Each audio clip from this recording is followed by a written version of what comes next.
World's biggest astrology community in Tamil. Online Astro TV, வாழ்வின் வெளிச்சம். Online astro டிவியை கண்டு மகிழுங்கள். ஆன்லைன் ஆஸ்ட்ரோ டிவி நேயர்களுக்கு அன்பான வணக்கங்கள். இன்று நம்மளுடைய அரங்கத்திற்கு வருகை தந்திருக்கும் கோவையைச் சேர்ந்த சிவசக்தி ஆஸ்ட்ரோவிஷன் நிறுவனர், மலர் மருத்துவ நிபுணர், டிஎன்ஏ அஸ்ட்ராலஜர், கேபி அஸ்ட்ராலஜி வித்தகர், எண் கணித நிபுணர், பல்வேறு வகையான ஜோதிட முறையில் 30க்கும் மேற்பட்ட வருடங்கள் அனுபவம் வாய்ந்த நம்மளுடைய அரங்கத்திற்கு வந்திருக்கிறார்கள். தனபாக்கியம் மேடம் அவர்களை அன்புடன் வரவேற்கிறோம். வணக்கம் மேடம். வணக்கம் சார். இன்றைக்கி நம்ம மேடம் வந்து என்ன கேட்க போகிறோம் அப்படின்னு பார்த்தீங்கன்னா, ஜோதிடத்தில் எல்லாரும் பார்த்து ரொம்ப பீதி அடையக்கூடிய விஷயம், ரொம்ப எல்லாரும் பயப்படக்கூடிய ஒரு விஷயம்னு பார்த்தீங்கன்னா மாந்தி. ஸோ மாந்தி எல்லாருக்கும் 2ல் இருக்குது, 10ல் இருக்குது, 1ல் இருக்குது, 7ல் இருக்குது, எனக்கு திருமணம் ஆகலை, எனக்கு வருமானத்தில் பிரச்சனை அப்படின்னு சொல்லி எல்லாரும் பார்த்து ஒரு பயப்படக்கூடிய விஷயம்னு பார்த்தீங்கன்னா மாந்தி. ஆனால் அதை பற்றியெல்லாம் இன்றைக்கி எது பற்றியும் கவலைப்படவே வேண்டாம். மாந்தி எந்த இடத்துல வேணாலும் இருந்துட்டு போகட்டும், எந்த நட்சத்திரத்தில் வேணாலும் இருந்துட்டு போகட்டும், எந்த கிரகத்திற்கு கூட வேணாலும் இருந்துட்டு போகட்டும், அதுக்கெல்லாம் எளிய முறையில் சின்ன பரிகாரங்கள் மூலம் சரி பண்ணிவிட்டு நம்முடைய வாழ்க்கையை சிறப்பாக மேம்படுத்தி கொள்ள முடியும் அப்படின்னு சொல்லிட்டு நமக்கு தெளிவாக விரிவாக சொல்கிறதுக்காக வந்திருக்காங்க. வாங்க, யார் இனிமேல் பற்றி இந்த வீடியோ பார்த்த பிறகு பார்த்திங்கன்னா மாந்தியை பற்றியான விஷயங்களில் நமக்கு எந்த விதமான ஒரு சின்ன சந்தேகமும் இருக்காது, அதே மாதிரி எந்த விதமான பயமும் யாருக்கும் இருக்காது அப்படிங்கிற நம்பிக்கையை நமக்கு ஸ்ட்ராங்காக சொல்கிறதுக்காக வந்திருக்காங்க. வாங்க அவங்ககிட்ட கேட்டு தெரிஞ்சுக்கலாம். மேடம், எல்லோரும் பார்த்திங்கன்னா இந்த மாந்தி பற்றி மட்டும் ஒரு பெரிய ஒரு விஷயமாக எடுத்துக்கிறாங்க. ஸோ இந்த பாவ ரீதியாக மாந்தி எந்தெந்த இடத்துல இருந்து என்னென்ன செய்யும், அதுக்கு என்ன விஷயங்களை சரி பண்ணிக்கலாம், கொஞ்சம் விரிவாக சொல்லுங்கள் மேடம். ஆன்லைன் ஆஸ்ட்ரோ டிவி நேயர்களுக்கும் வணக்கம். பொதுவாக மாந்தி அப்படிங்கிறது நம்ம தமிழ்நாட்டு ஜோதிடர்கள் பெருசாக ஆராய்ச்சி பண்ணுறதில்ல. கேரளா, ஆந்திரா மாதிரி பார்க்குறாங்க. கேரளாவில் முக்கியமாக மாந்திக்கு முக்கியத்துவம் தராங்க. ஏன் அப்படின்னா அங்கே பிரசன்னம் முறைக்கு தான் மாந்திங்கிறது அதிகமாக எடுத்துக்குவோம். இருந்தாலுமே இப்போ நிறைய மாந்தியை வச்சு நிறைய விஷயங்கள் சக்ஸஸ் பண்ணலாம் அப்படிங்கிற ஒரு ஆய்வு மூலமாக தெரிஞ்சதுக்கப்புறம் நம்மளும் அந்த மாந்தியை பயன்படுத்துகிறோம். ஆனால் அந்த மாந்திங்கிறது பார்த்திங்கன்னா பயப்பட தேவையில்லை. நிறையா பேர் லக்னத்தில் மாந்தி இருக்குது, பிரச்சனையாக இருக்குது, 2ஆம் இடத்துல மாந்தி இருக்குது, குடும்பம் அமையல, 7ஆம் இடத்துல மாந்தி இருக்குது, திருமண வாழ்க்கையில் பிரச்சனை, 10ல் மாந்தி இருக்குது பிரச்சனை அப்படின்னு சொல்லுவாங்க. ஒவ்வொரு பாவகம் 5ஆம் இடத்துல மாந்தி இருந்தால் புத்திர தோஷம் அப்படின்றவாங்க.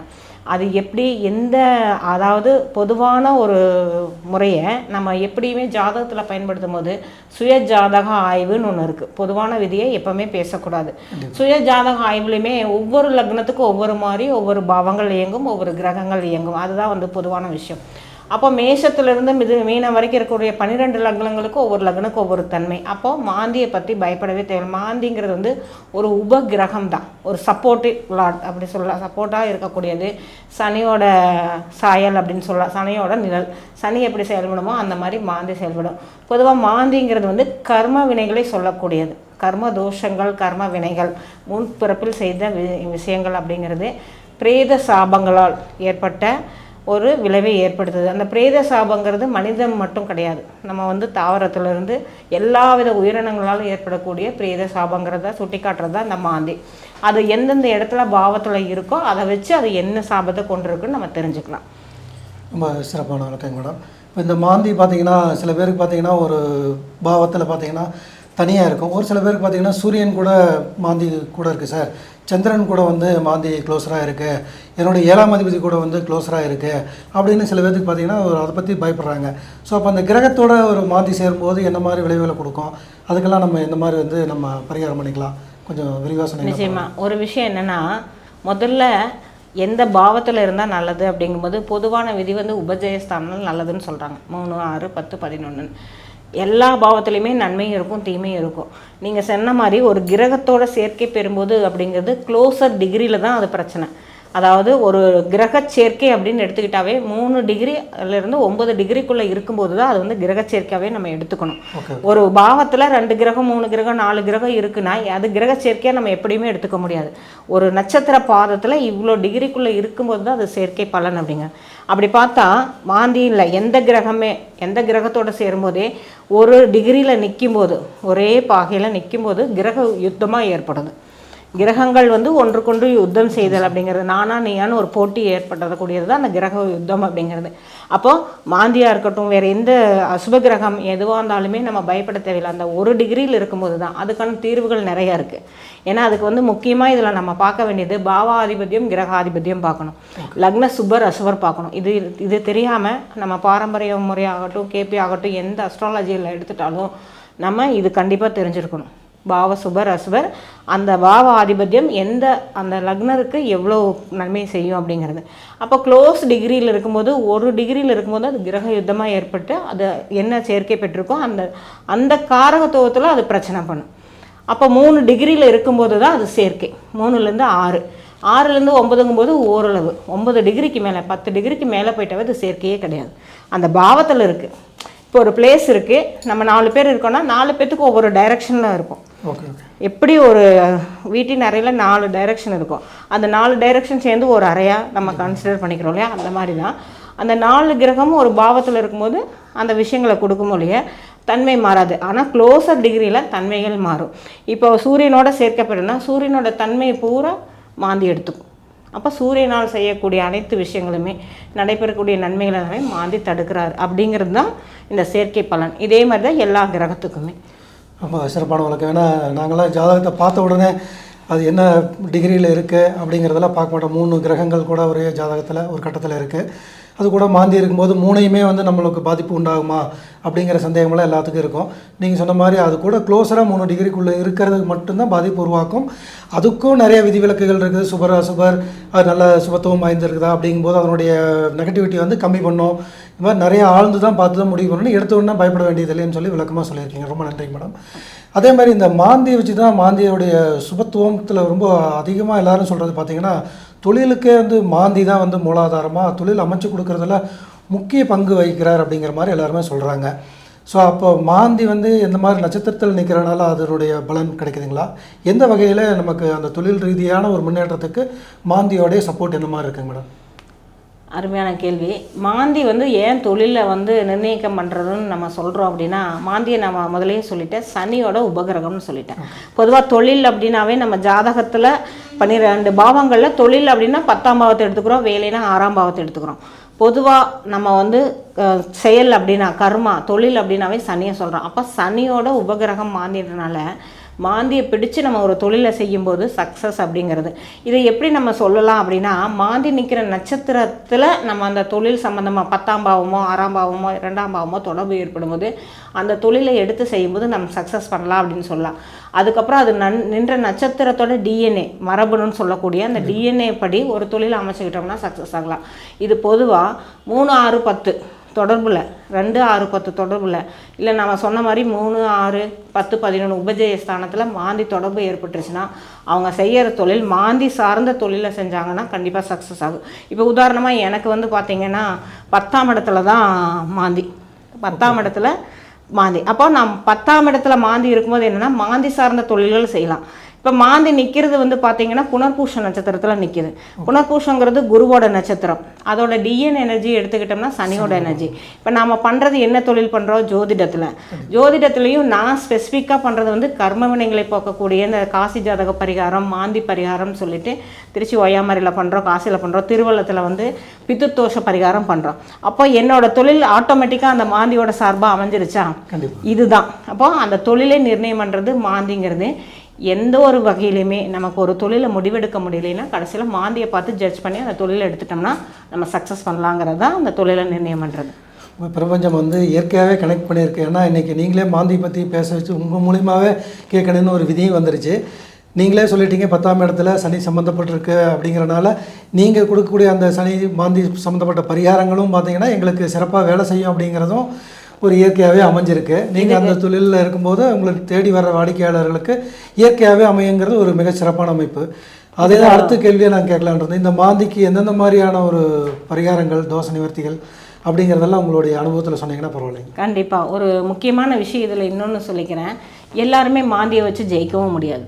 மாந்தியே தொழிலாக எடுத்துக்கலான்னு சொல்லிட்டான். அதில் ஒரு ட்விஸ்ட் என்னென்னா, மாந்தியை வச்சு எல்லாருமே ஜெயிக்க மாட்டேன்னு நினைக்கிறாங்க. யாருக்கெல்லாம் மாந்தி 6, 8, 12, 10 தொடர்பு பெறுதோ அவங்க ஜெயிப்பாங்க. அதில் ஜோதிட துறையில் ஜெயிக்கணும்னா 6ஆம் பாவத்தில் வலுத்து மாந்தி இருந்தா 6ஆம் பாவத்தோட தொடர்பு, 6ஆம் அதிபதியோட டிஎன்ஏ, 6ஆம் அதிபதியோட நட்சத்திரம் அப்படின்னு இருந்தால் அவங்க ஜோதிடத்தில் மந்திர தந்திரம் மாந்திரிகம் அவங்க சொல்கிற பலன் அக்யூரேட்டாக சரியாகுங்கிறது. அதே மாதிரி 8ஆம் பாவ தொடர்பு இருக்கிறவங்கள ஜெயிக்கவே முடியாது யாருமே.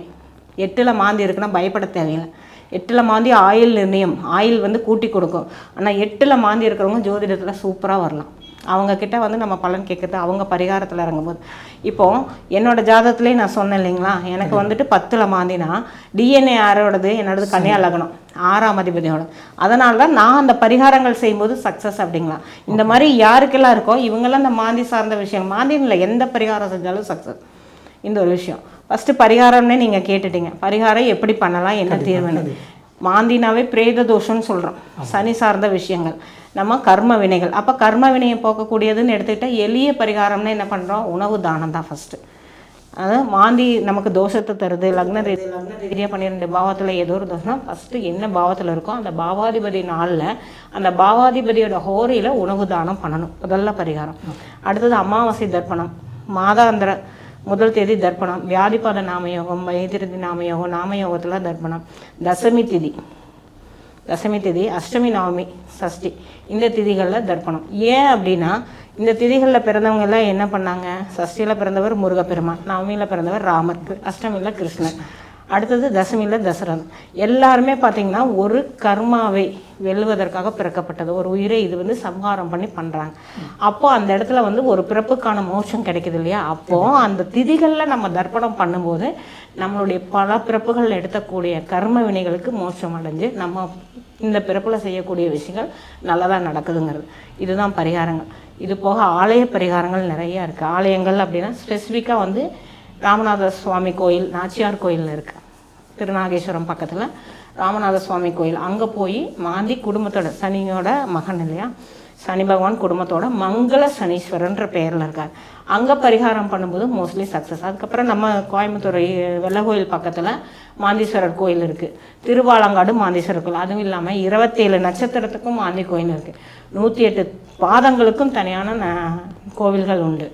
இந்த மாதிரி பரிகாரங்கள் நிறைய உண்டு. ரொம்ப சிறப்பான நிறைய விளக்கங்கள் இதில் இருக்கும் போல இருக்குது. ஆனால் கண்டிப்பாக இது வந்து நாங்கள் ஒரு செஷனில் தெரிஞ்சிக்கக்கூடிய விஷயம் இல்லை, இதுக்கு ஒரு வகுப்பாக எடுத்திங்கன்னா பரவாயில்லன்னு பார்க்குறேன். ஏன்னா ஒவ்வொருத்தருக்கும் ஒரு நட்சத்திரம் மாந்தி எந்த நட்சத்திரத்தில் நின்றுருக்கு, எந்த மாதிரி தொழில் அமைச்சிக்கலாம், எந்த பாவத்தில் இருக்குது, எந்த மாதிரியான வெளியே பரிகாரம் பண்ணிக்கலாம், எந்த மாதிரி கோயில் வழிபாடு மூலம் பண்ணிக்கலாம்.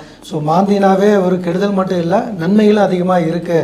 அப்படிங்கிறனால அதை எந்த மாதிரி ஆக்டிவேட் பண்ணி நம்ம அதை வந்து வாழ்க்கையில் வந்து தொழிலுக்கு அமைச்சு பண்ணிக்கலாம் அப்படிங்கிறதெல்லாம் நாங்கள் கேட்குறதுக்கு ஆர்வமாக இருக்கோம். ஸோ இதை பற்றி விரிவாக எப்போ நீங்கள் ஒரு வகுப்பு எடுக்க போகிறீங்க, ஸோ அதை பற்றி டீட்டெயில் சொன்னீங்கன்னா எங்களுக்கு கொஞ்சம் யூஸ்ஃபுல்லாக. இது வந்து வருகிற ஏப்ரல் மாதம் 12/4/2026 ஞாயிற்றுக்கிழமை ஈவினிங் வந்து ஒரு 6 to 9 இந்த கிளாஸ் இருக்குது. 500 rupees தான் இந்த கிளாஸோட ஃபீஸு. நம்ம ஜோதிட பிரபஞ்சக்குள்ள அறக்கட்டளையும் ஆன்லைன் அஸ்ட்ரோ டிவி இணைந்து வழங்கப்படுற கிளாஸு.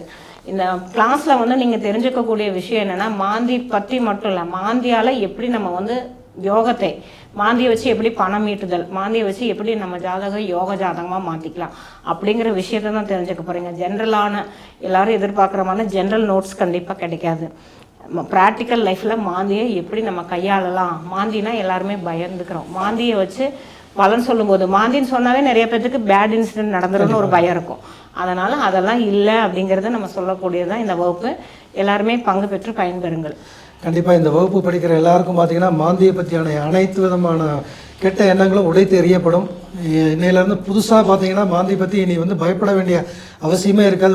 ஒரு சின்ன ஒரு தொகையில் வந்து ஒரு 500 ரூபாயில் வந்து பார்த்திங்கன்னா இதை பற்றி ஃபுல் டீட்டெயில் சொல்ல போகிறதா சொல்லியிருக்கீங்க. இந்த ஒரு அரிய வாய்ப்பை எல்லோரும் நாங்கள் பயன்படுத்திக்கிட்டு எங்களுடைய வாழ்க்கையை மேலும் மேலும் சிறப்பாக வந்து வழி நடத்திக்கிறதுக்கு இந்த சிறந்த ஒரு வாய்ப்பை ஏற்படுத்தி கொடுத்த ஆன்லைன் அஸ்ட்ரோ டிவிக்கும் திரும்பவும் தர்மபாக்கி மேடம் அவர்களுக்கும் மிக்க நன்றியை சொல்லி கடமைப்பட்டிருக்கிறோம். நன்றி, வணக்கம் மேடம். நன்றி சார். நன்றி ஆன்லைன் அஸ்ட்ரோ டிவி அனைவருக்கும் நன்றி. வாழ்க வளமுடன்.